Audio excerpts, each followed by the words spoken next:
அனைவருக்கும் வணக்கம். ஜோதிமா கிச்சனுக்கு உங்களை அன்போடு வரவேற்கிறேன். இன்றைக்கி நம்ம கிச்சனில் என்ன பார்க்க போகிறோன்னா, ரொம்ப டேஸ்டியான ரொம்ப ஈஸியான கீ ரைஸ் எப்படி செய்யலான்னு தான் பார்க்க போகிறோம். இந்த கீ ரைஸை நம்ம ஒரு 10 மினிட்ஸ்க்குள்ளே ரெடி பண்ணி முடிச்சிடலாம். அவ்வளோ ஈஸியாக இருக்கும், அவ்வளோ டேஸ்ட்டாக இருக்கும். ஸோ வாங்க இந்த கீ ரைஸ் எப்படி செய்யலான்னு பார்க்கலாம்.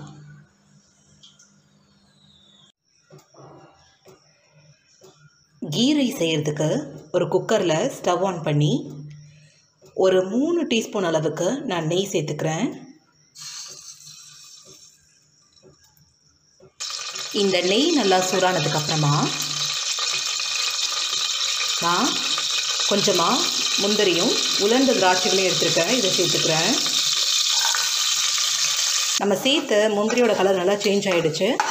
திராட்சை இந்த மாதிரி பெலூன் மாதிரி உப்பி வந்துடுச்சு. இந்த டைமில் இதை வேறு ஒரு பவுலுக்கு மாற்றிக்கலாம்.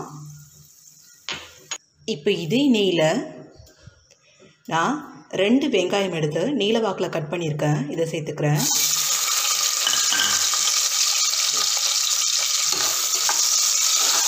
இந்த வெங்காயம் ஒரு கோல்டன் ப்ரௌன் கலர் வர அளவுக்கு நீங்கள் நல்லா வதக்கி விட்டுக்கணும்.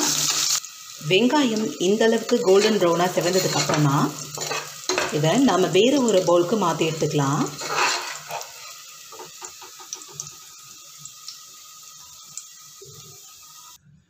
இப்போது இதே நெய்யில் 2 பீஸ் பிரிஞ்சில் சேர்க்குறேன். ஒரு பிஞ்ச் கற்பாசி, சின்னதாக ஒரு பட்டை, ஒரு அன்னாசி முக்கு,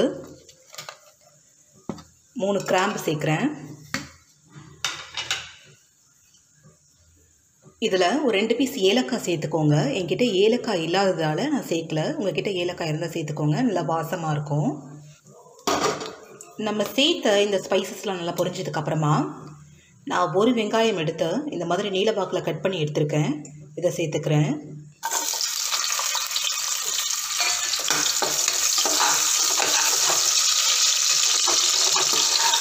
இந்த வெங்காயம் ஒரு கண்ணாடி பதம் வர அளவுக்கு நீங்கள் வதக்கி விட்டுக்கோங்க.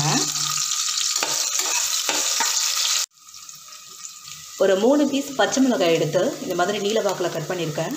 கூடவே ஒரு பீஸ் இஞ்சி எடுத்து தட்டி வச்சுருக்கேன். இதையும் சேர்த்துக்கலாம்.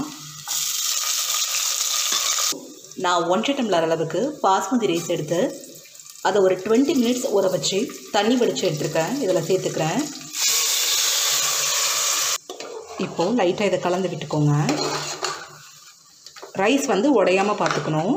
ஸோ இந்த மாதிரி லைட்டாக கலந்து விட்டுக்கோங்க. நான் 1 டம்ளர் அளவுக்கு அரிசி எடுத்திருந்தேன். 2 டம்ளர் அளவுக்கு தண்ணி சேர்த்துக்க போகிறேன்.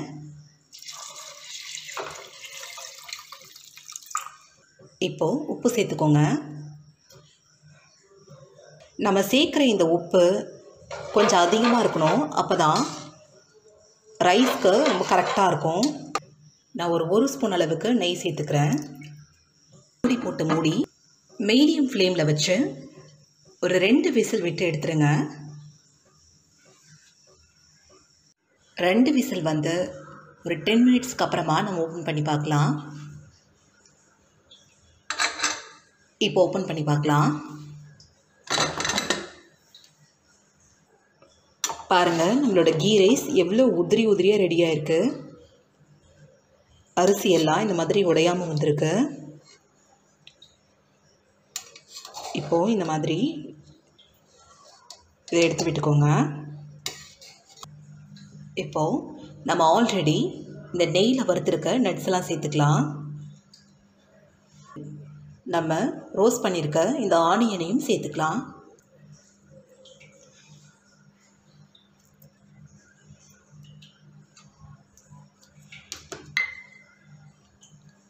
கூடவே நான் 1 ஸ்பூன் அளவுக்கு நெய் சேர்த்துக்கிறேன்.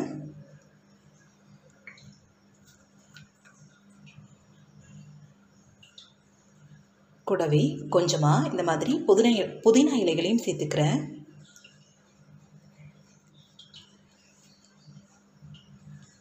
ஸோ அவ்வளோதான், நம்மளோட கீ ரைஸ் பர்ஃபெக்டாக ரெடி ஆகிடுச்சு.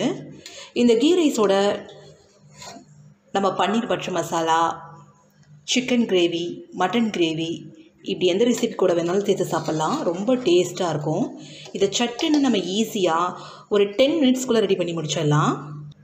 ஃப்ரெண்ட்ஸ், இந்த கீ ரைஸ் உங்களுக்கு பிடிச்சிருந்தா லைக் பண்ணுங்கள், ஷேர் பண்ணுங்கள், கமெண்ட் பண்ணுங்கள். மறக்காமல் ஜோதிமா கிச்சனை சப்ஸ்கிரைப் பண்ணி பக்கத்தில் இருக்கக்கூடிய பெல் பட்டனையும் ப்ரெஸ் பண்ணுங்கள். நன்றி.